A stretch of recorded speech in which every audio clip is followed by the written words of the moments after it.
Duel Review is brought to you by NexusDigitalComics.com. This week on Duel Review, we take a look at Dragon Age, followed by the absurdity of Fooly Cooly. We review Mystery Men, and we start off the week with Locke Key, the comic. I'm RJ. And I'm Nick. Let's get to it.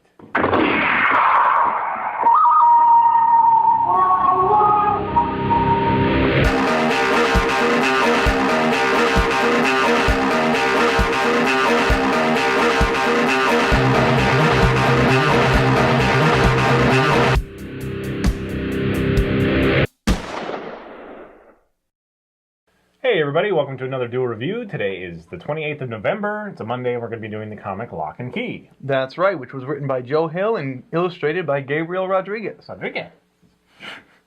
The story follows the Locke family, spelled L-O-C-K-E, as they move from their before home to their ancestral home. But do I really want to give away why they're how they're forced?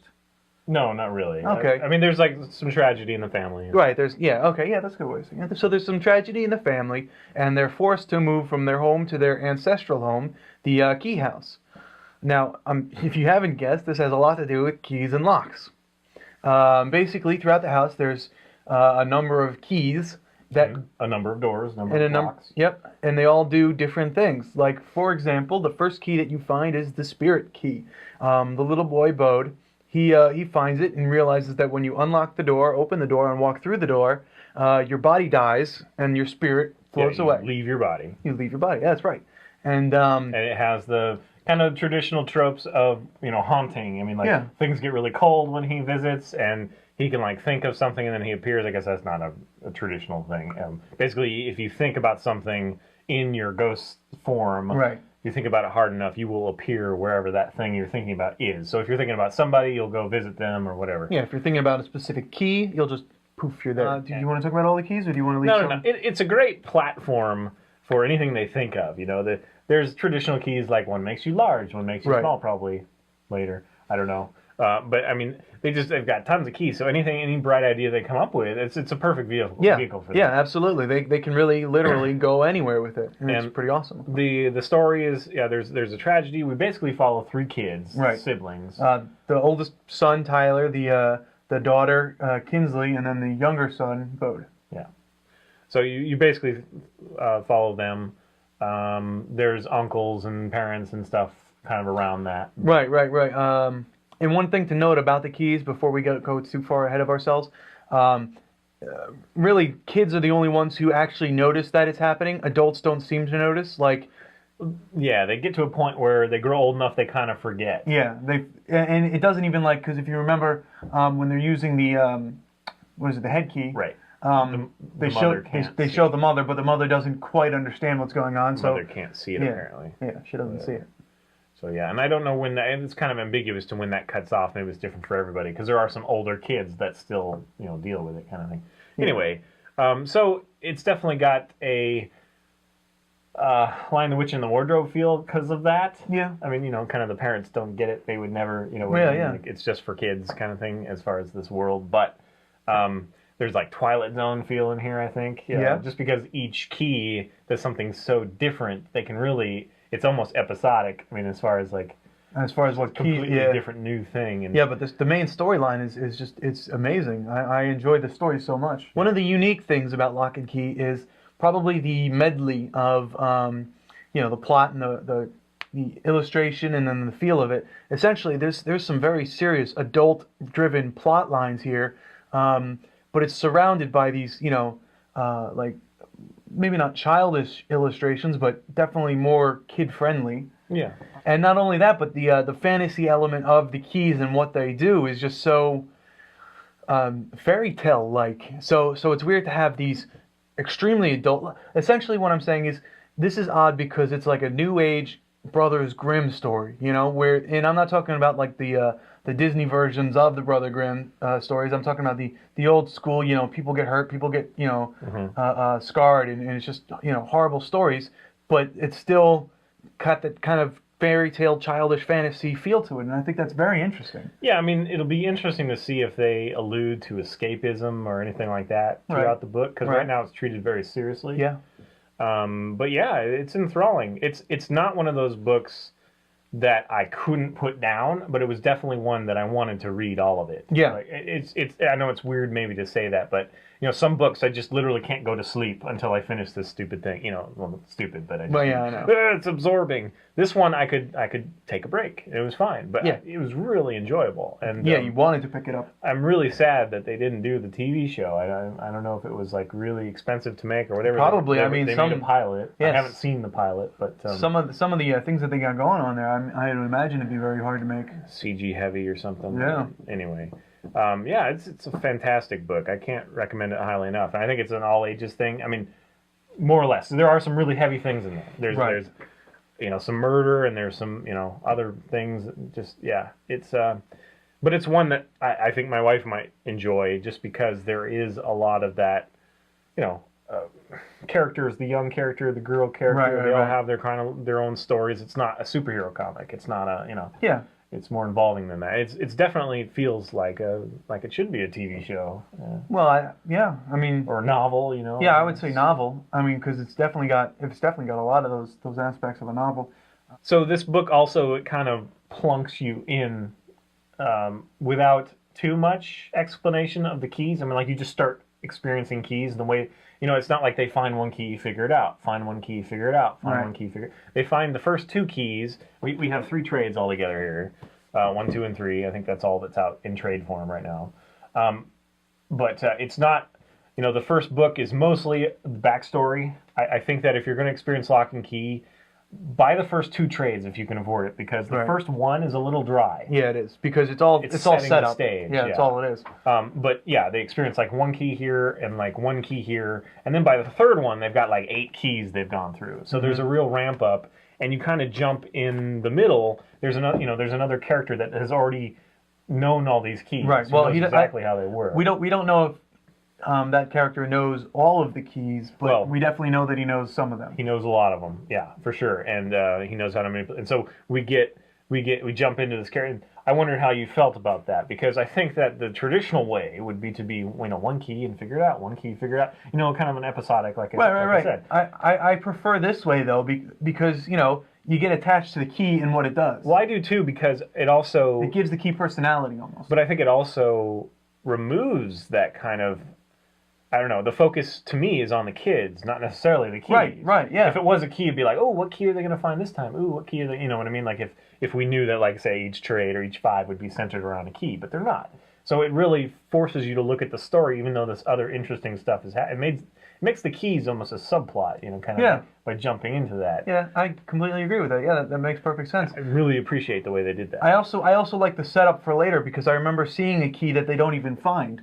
There was a key on top of the grandfather clock, but yeah, it's definitely worth it. Maybe young adults would find it fine. I wouldn't let anyone younger than a young adult read it. Not yet.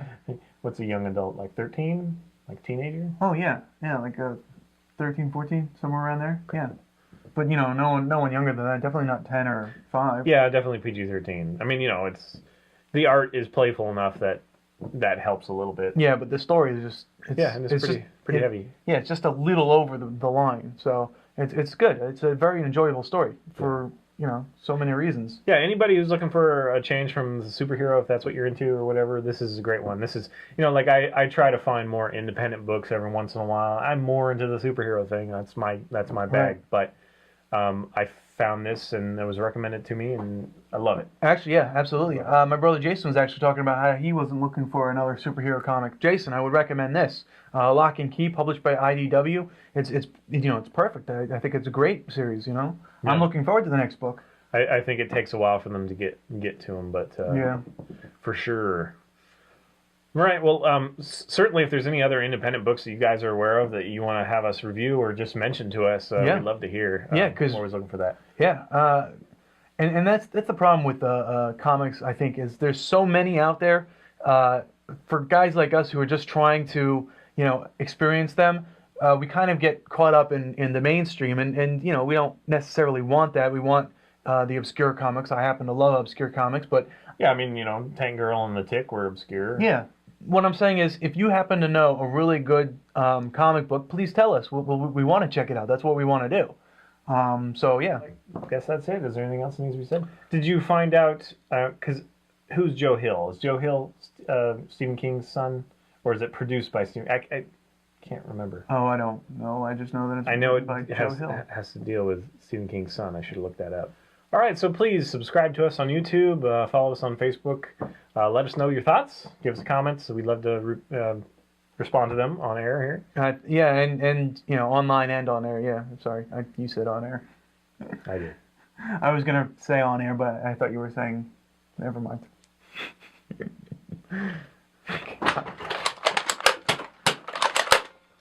Yeah, I got that one. You again, That was me.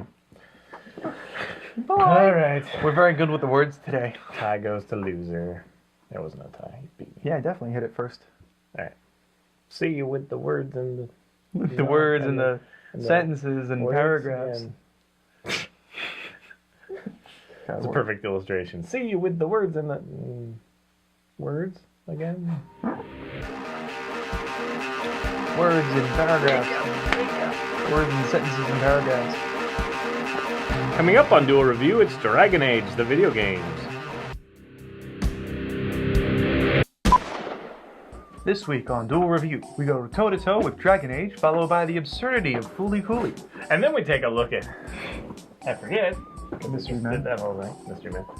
This week on Duel Review, we go toe-to-toe and... No, shoot.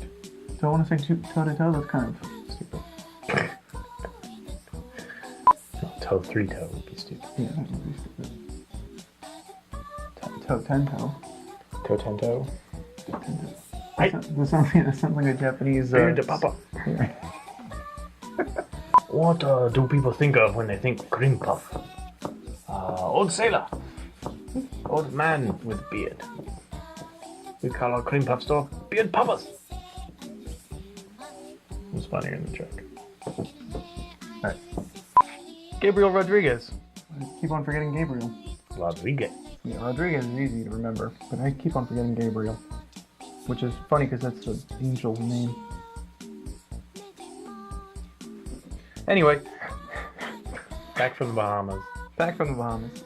So, should we do this over? Sure. That's right, which was written by Joe Hill and illustrated by Gabriel Rodriguez. Rodriguez. Woohoo! I can't. You should roll your R's. I can't do that. What? I'm one of those guys that can't roll R's. Did I roll my R? I'm saying you should. Oh, I should? Rodriguez. Rodriguez. Rodriguez. That's better than me. Anyway. My mom's gonna call me a racist now, thanks. What? I don't know, she calls me a racist left and right, I don't know why. Well, you don't like Spanish people. Ah. Okay. My mom is Puerto Rican, which makes it kind of funny. Racist. Yeah, we should start over. Hey everybody, welcome to another Duel Review. Today is the 28th of November. It is a Monday, and we're going to be doing the comic Locke Key. That's right, which was written by Joe Hill and illustrated by Gabriel Rodriguez.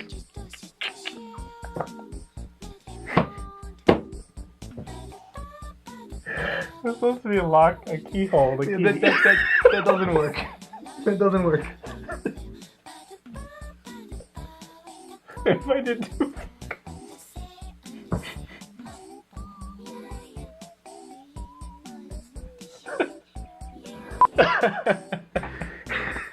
That was a good one. Yeah, as long as you turn it right. That's right, we're available for sex ed classes. You want to hire us? I'm all pink now. Well, not like I'm never pink.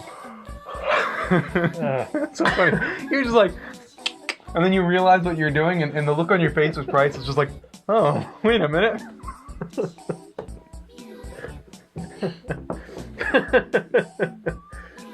This is the season to be jolly.